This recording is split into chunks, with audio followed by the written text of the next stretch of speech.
Hey guys, Ed Haines here, founder of Haines Realty. Welcome to our vlog.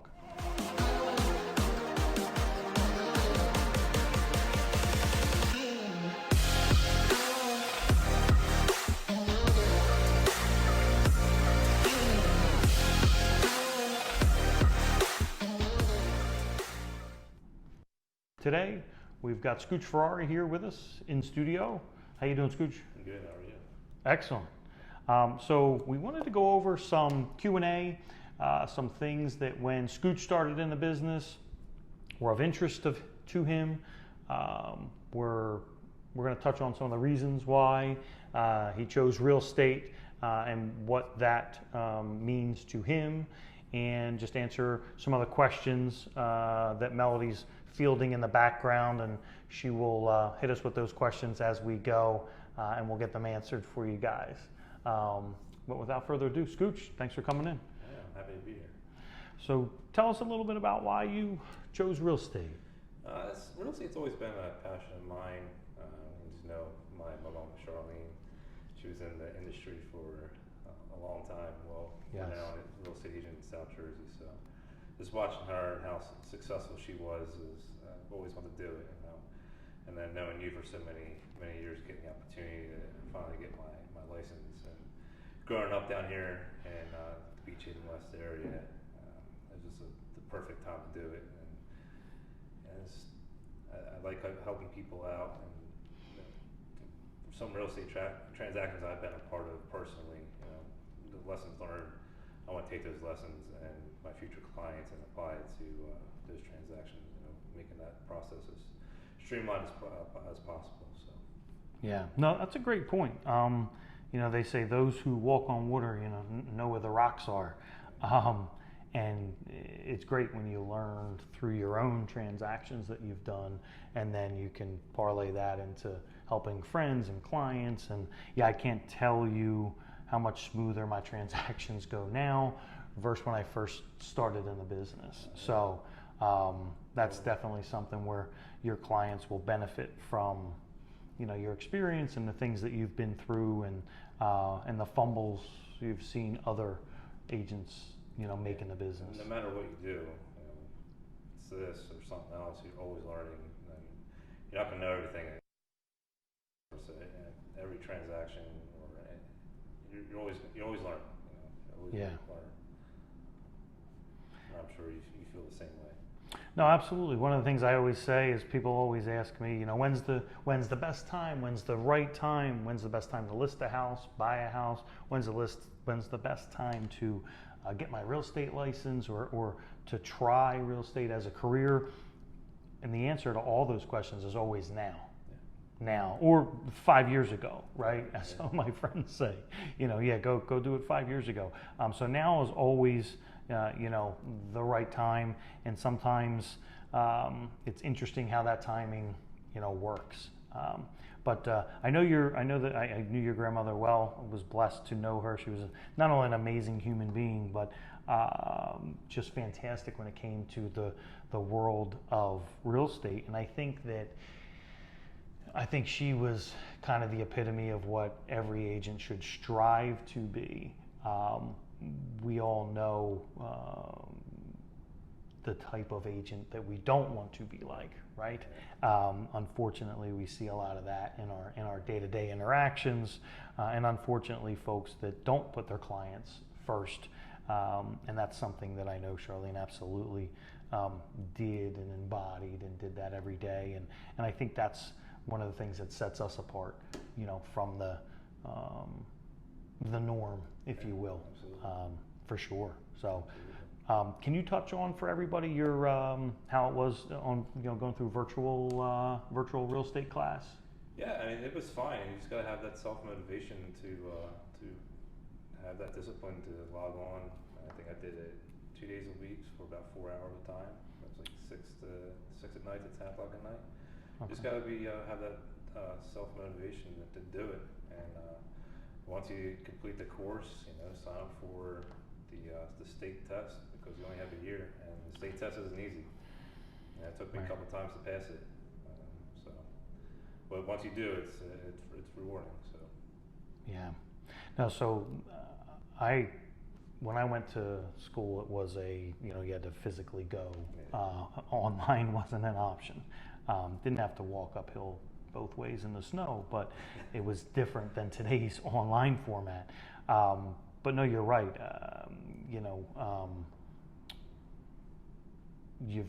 When it becomes that easy, you've got to be able to show up and log in and get it done. And then the other thing is, I'm with you with the test. I know a number of people that have taken the test multiple times, 3, 4, 5. One guy's been 6 times. It's a challenging test, and I'm not a great test taker, so I'm certainly empathetic to anyone that's had some of those struggles. And I think what's interesting, and one of the things I'd like to say to anybody who's not passed their first or second or third time is stay at it. Yeah, keep working on it. I'm not a great test taker, and yet so much of what is necessary to pass that test doesn't even always apply in your real life situations and scenarios, and you can always go back to your book or your broker if you've got a question. I think the big thing is knowing the vocabulary, because they'll try to trip you up on the questions, adding filler words in there that has no meaning to what they're asking you. But if you know that the vocabulary, you'll be fine. So. Okay, vocabulary. There we go. Lesson of the day. Learn the vocab, and that's something that's important in our industry as well. I started in the late 90s as a mortgage originator, so I learned a lot of the verbiage and terminology on that side, which still applies today to a lot of what we do in real estate, but on what I call the retail side, right? Listing and selling, and then representing buyers and growing a brokerage and all that fun stuff. So the vocabulary is definitely important, but motivation comes from within, guys. There's no external forms of motivation. All motivation comes from within, and if you show up, you'll get it done. And if there's anybody, Melody's got some amazing resources that she's used when she was preparing for her test. And if anybody needs any of those links, drop us a comment or shoot us a message, and we'll be happy to send you all the resources that we've used in the past and that Melody used as well to help prepare for and then ultimately pass that test. So let us know, and we'll get you those links if anybody needs them. Scoot, could you touch a little more on why you chose real estate as kind of your second act, if you will, or second career? I work full time for the New Jersey National Guard, so I wanted to have something to start thinking about transitioning out, having that second career. So once I decide to retire from the military, I built my business model in real estate. So once I want to do this full time, I can hit the ground running as soon as I retire from the military. So I think we stood up the Veterans Program, the scholarship here. It's a great chance for veterans if they're thinking about real estate to take that test and then join the team. We'll pay for those fees. Once after your first transaction. So any veterans out there looking for a career, second career, think about real estate, let us know. Drop a comment, and we'll be in touch. Yeah, no, that's a great point. So even though Scooch has got some time before he's ready to retire from his, as I call it, first career, if you will, right? Anybody interested in part-time, full-time, even any military spouses, significant others, give us a buzz. We do have, there's some other videos and information explaining that, but the short version is with our military veteran and our first responder program, we will reimburse 100% of all your expenses out of your first transaction for your school, your books, your state testing fees, even if you took it 5 or 6 times, right? Whatever that is. We're looking to surround ourselves with the right people, and those that carry themselves and live a life of honor and integrity and just always strive to do the right thing. And that's not always reflected on simply passing a test. So at the end of the day, with our scholarship program, we will reimburse 100% of those fees and state charges and real estate school expenses out of your first transaction. So yeah, definitely hit us up if anyone has any interest in that. So what if we take some Q&A? Yeah, let's do it. Go over some questions. Melanie, do we have any questions from? Yes, we do. Okay, so someone is asking, now that the summer's winding down, what is the state of the market like? Good question. State of the market. You want me to take that one? You want to take that one? So it's funny. I think the Wall Street Journal reported a 2% drop in month-over-month sales, and I'm actually waiting for our mortgage guy Neil to call in to expand on. We were going to talk to him about interest rates and some other things, but that's something that we should definitely discuss. Market here is solid. The market in Florida is certainly solid. It's still a seller's market. 2% drop month over month is not a huge factor. Rates are still in the 3s for those that qualify. I remember when I bought my first house, dating myself a little, but I got an interest rate in the 9s, and I remember my parents going, "Yeah, it's less than 10%," but that was just where rates were back then. So yeah, I think with the inventory shortage, interest rates still being an all-time low, the market's definitely still solid.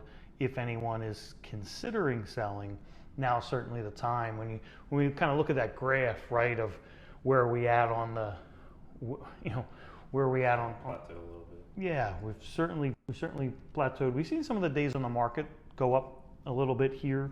Not a very long time, not like it was 10 years ago, but I still think as of this morning here, we had about 150 active listings where we normally have about 600 this time of year. So our inventory is still definitely off.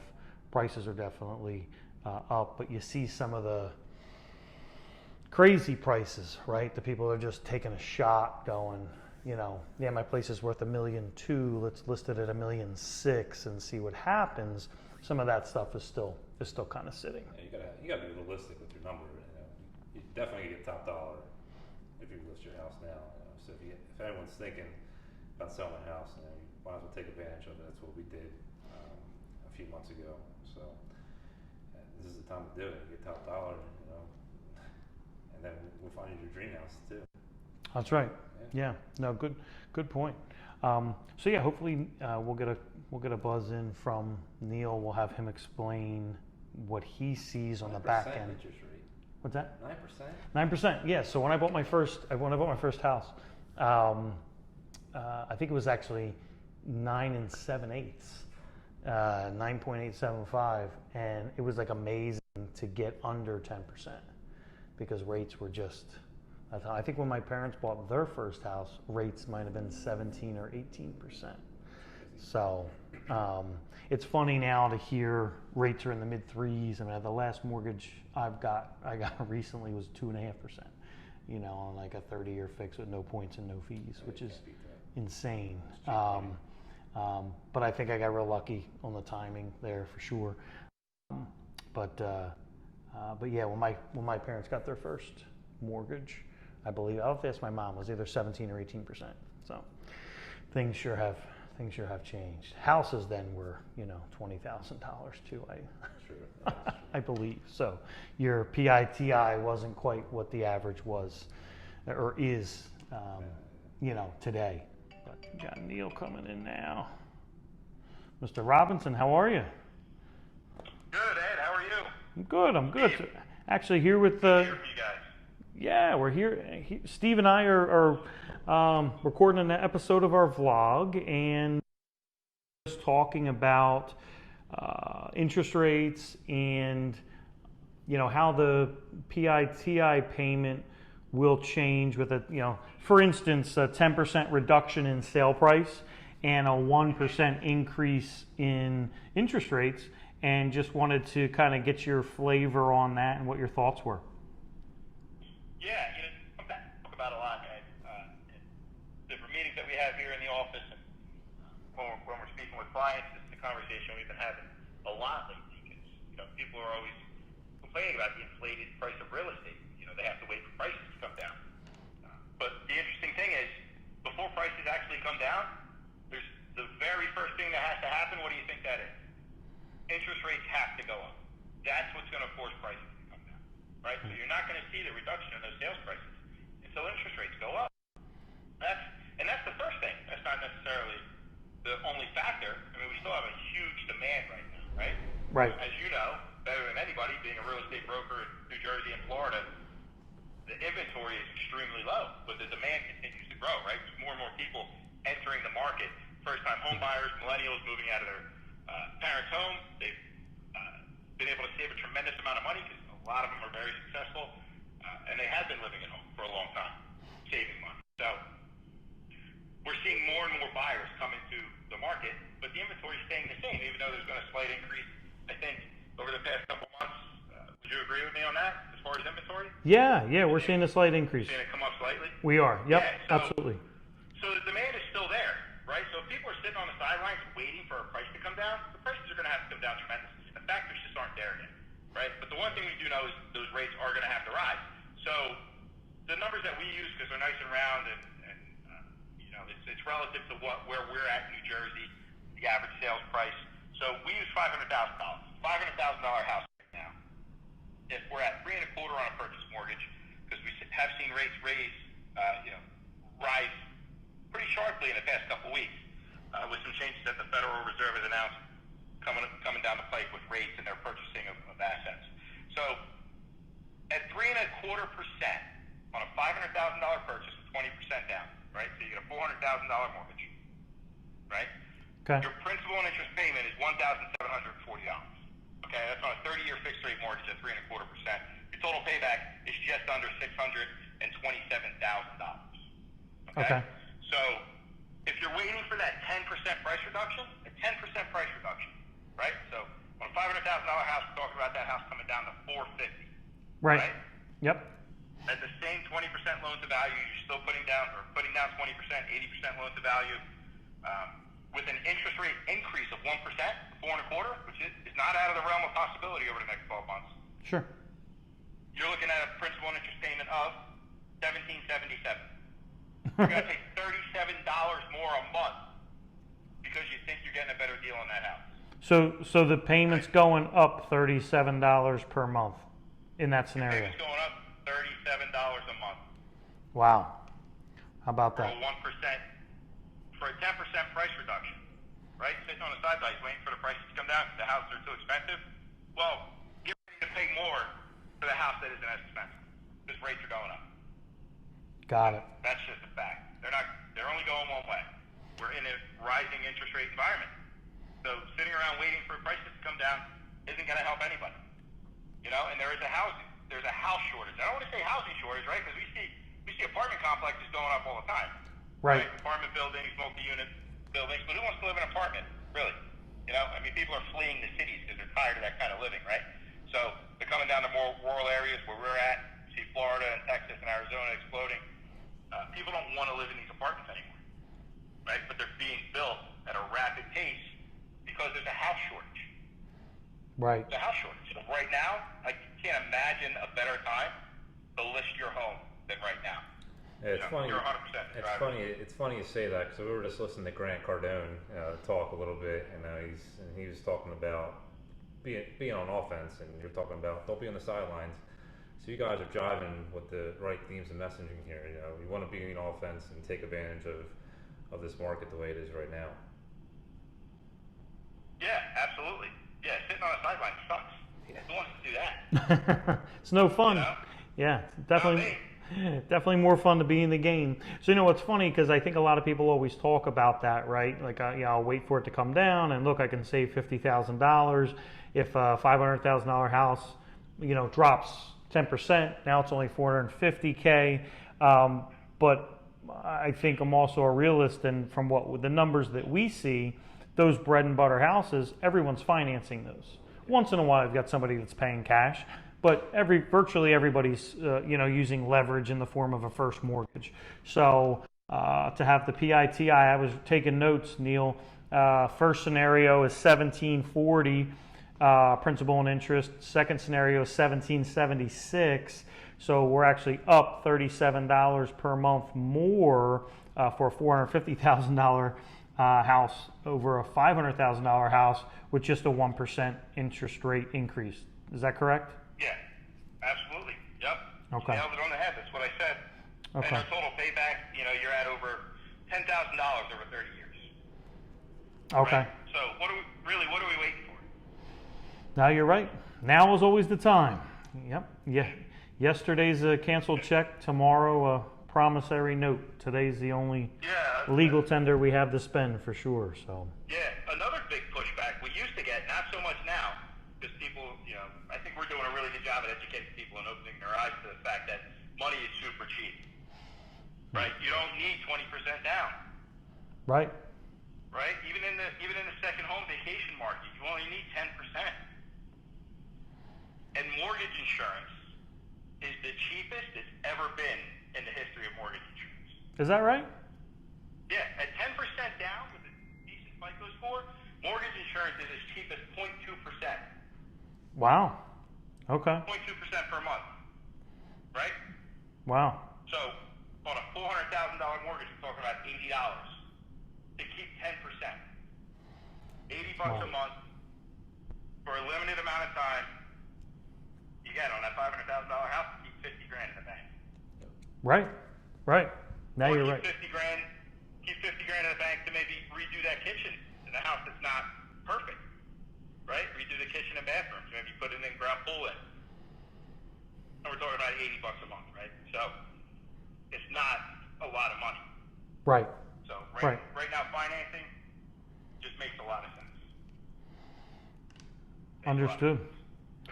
Well, listen, Neil, we were just talking about that, so we appreciate you. We appreciate you calling in. So if anybody wants to chat with Neil, that's Neil Robinson, Equity Prime Mortgage, right here in Manahawkin, just outside of Beach Haven West, just off of Long Beach Island. And we'll have all of Neil's contact information, below in the video. So, all right, Neil. Hey, listen, you'll have to come in. You have to come in the studio one day and jump on camera, and then we'll do one of these. Yeah, I will. I'll do that. If I can peel myself away from the desk, dude, that would be great. No, I'm looking forward to do that. Thanks, Ed.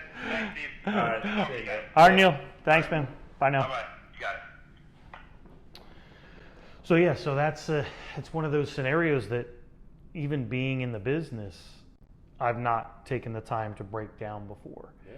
And most people, I think, are of the opinion that it costs the same or about the same if there's a 1% increase in rates, but a 10% decrease in home values or home sale prices. And obviously, not only is it not the same, it'll actually cost you more. So. Yeah, that's great. That's the next level thinking that these potential clients, that they need to start thinking about. Yeah, you think about the big numbers, but once Neil breaks it down, that's that next level thinking, which makes you feel a little better. Yeah, for sure. And that's good to know that they have a 10% down investment or second home product. That's a great product as well. And mortgage insurance, when I was in the business, which was a very long time ago, late 90s, I was an originator, and mortgage insurance certainly costs more than that. So that's great that that's come down and makes sense. All right, excellent. Well, hey guys, I think that's our vlog for today. Appreciate Scooch for being here, and Melody behind the camera. Well, actually, Melody, before we sign off, we have any other questions that came up before we sign off for the day? Obviously, this year has been really big for people to try to pursue selling their house on their own. So is that something you want to touch on of how you're thinking the future of that is looking for Fsbos? Yeah, so great question, guys, about Fsbos. Actually, Scooch, you've been on both sides of the fence before you had your license and now with your license. Do you want to expand on your thoughts on that? Yeah, I mean, in theory, for sale by owner, you think you're going to get the most money because you have to pay commissions or any other fees. So, I mean, it sounds good in theory, but you don't think about I go back to the next level thinking. It's like, all the work you got to do, showing the houses, setting appointments, taking professional pictures. The marketing costs money. If you want to do it right, you do a great job here with the marketing. I think it's doable, but like, do you want to go through the hassle and selling your house by owner? It's getting lawyers involved. It's a hassle. So like, we thought about doing it for my last house I just sold, but obviously we were better off going through with you before I got my license. And the house that we bought, it was we bought it for sale by owner. Right. Which process was smoother? Not to interrupt you. No, it's which was definitely it? going through with you. It's definitely a lot smoother. Just having that middleman there, making conversations less awkward.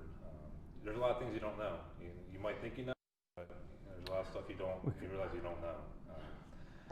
So it's a lot painless going through with an agent. The other way. We call it unconscious incompetence. Yeah. Right? We don't know what we don't know, and that's everybody. And I don't mean that to be derogatory, but that's something that we discuss around the office all the time. Unconscious incompetence. We don't know what we don't know. Most people, like to your point, from the outside looking in, I'm going to save all of this money. Well, statistically, and I know you know these stats, Melody, properties that are listed and sold by a broker tend to sell for higher sale prices in less amount of time. I've never sat down across from any seller who didn't want the highest sale price possible in the quickest amount of time. So with all that said, we had rolled out a Fsbo program here at Haines Realty, as I know you're well aware of. You were part of putting it together, where we actually shift the liability of the commission from the seller to the buyer. And I think that's a great program. It's been successful for us. We actually just listed a property.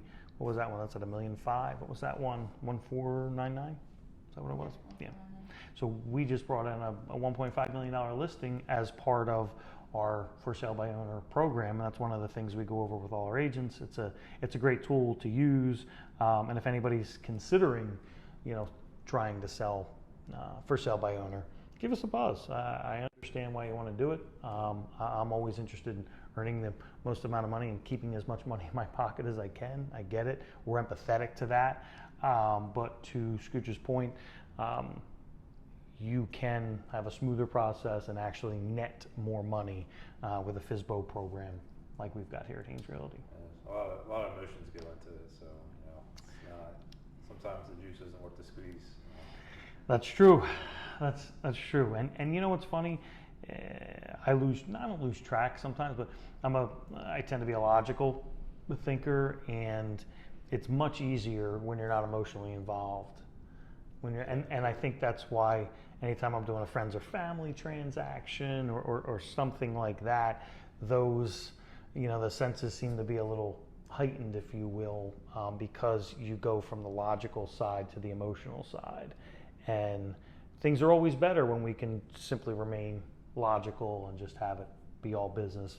Ends up being smoother for everyone, and respond, react, which is what most people do. So Absolutely. Awesome. Well, Melody, do we have any other questions, or is that it for today? I think that about wraps it up for today. Okay, awesome. Well, Scooch, thanks for being here. It's fun for our first vlog. Yeah, appreciate you coming in. This went well. Melody behind the camera, as always. Thanks for your help. And guys, like us on Facebook, follow us on Instagram, and we'll have our next vlog coming out soon. Thanks for stopping by.